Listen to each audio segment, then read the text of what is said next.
Khulna metropolitan police KMP commissioner Zulfikar Ali হায়দারকে অপসারণের এক দফা দাবিতে আজও বিক্ষোভ করেছে ছাত্র জনতা। বিকেল 4টা থেকে সন্ধ্যা 7টা পর্যন্ত কেএমপি সদর দফতরের সামনে এই বিক্ষোভ করেন তারা।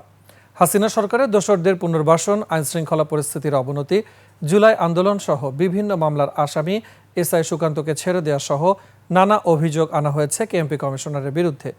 বিক্ষোভের চতুর্থ দিনে কেএমপির সামনে সড়ক বন্ধ করে বিক্ষোভ করে ছাত্র জনতা। এতে যানজট সৃষ্টি হয়ে বাড়ে জনদুর্ভোগ।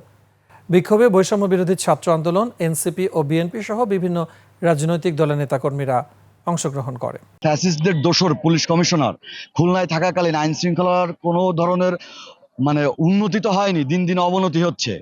আমাদের একাধিক ছাত্র নেতার উপরে আক্রমণের ঘটনা ঘটেছে।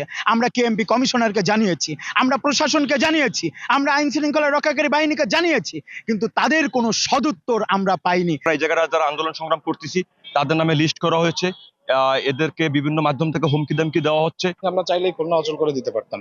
শুধুমাত্র জনগণের দুর্ভোগের কথা চিন্তা করে আমরা কোনো ধরনের খুলনা অচল কর্মসূচিতে যাই নাই।